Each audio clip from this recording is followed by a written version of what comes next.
দার্জিলিং মেলের AC first class. সোমনাথবাবু বেশ খুশি, কারণ তার ২ বার্থের কূপ নম্বর সি তে তিনি একাই যাত্রী। উল্টো দিকের বার্থটা খালি। শিয়ালদহ থেকে ট্রেন ছাড়ার পর তিনি ডিনার সেরে ভেতর থেকে দরজাটা ভালো করে লক করে দিলেন। প্রাইভেসি নিয়ে কোনো সমস্যা নেই। ট্রেন বর্ধমান পার করার পর সোমনাথবাবু লাইট নিভিয়ে শুয়ে পড়লেন। বাইরে তখন তুমুল ঝড় বৃষ্টি শুরু হয়েছে। এসিরের মৃদু গুঞ্জন আর ট্রেনের দুলুনিতে তার চোখটা লেগে এল। হঠাৎ মাঝরাতে একটা কনকনে ঠান্ডা হাওয়ায় তাঁর ঘুম ভেঙে গেল। তিনি ধর্মরে করে উঠে বসলেন।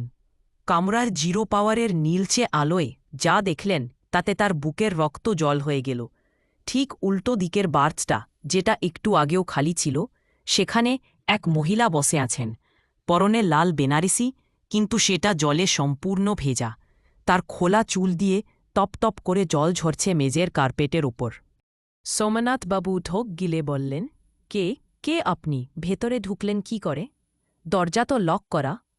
মহিলাটি ধীরে ধীরে মাথা তুললেন। তার মুখটা ফ্যাকাশে সাদা, ঠোঁট দুটো নীল।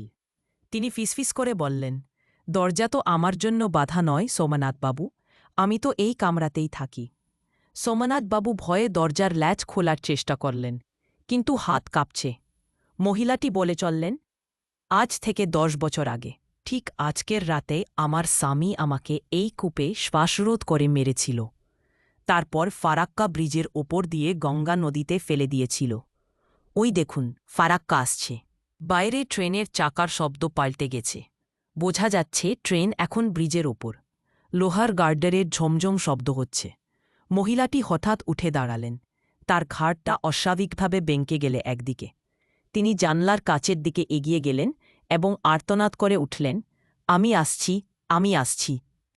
সোমনাথবাবু দেখলেন, জানলার কাচ বন্ধ থাকা সত্ত্বেও মহিলাটি ধোঁয়ার মতো কাঁচ ভেদ করে বাইরের অন্ধকারের দিকে মিলিয়ে গেলেন।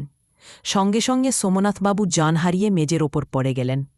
পরদিন সকালে নিউ জলপাইগুড়ি স্টেশনে ট্রেন থামার পর অ্যাটেন্ডেন্ট অনেক ডাকাডাকি করে সাড়া না পেয়ে আরপিএফ এর সাহায্যে দরজা ভাঙে।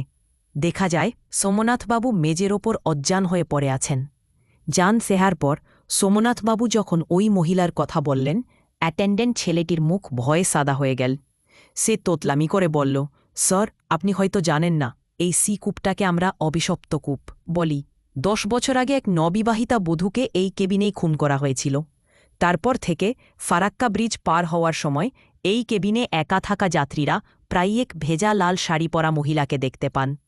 সোমনাথবাবু নিজের ব্যাগের দিকে তাকিয়ে শিউরে উঠলেন।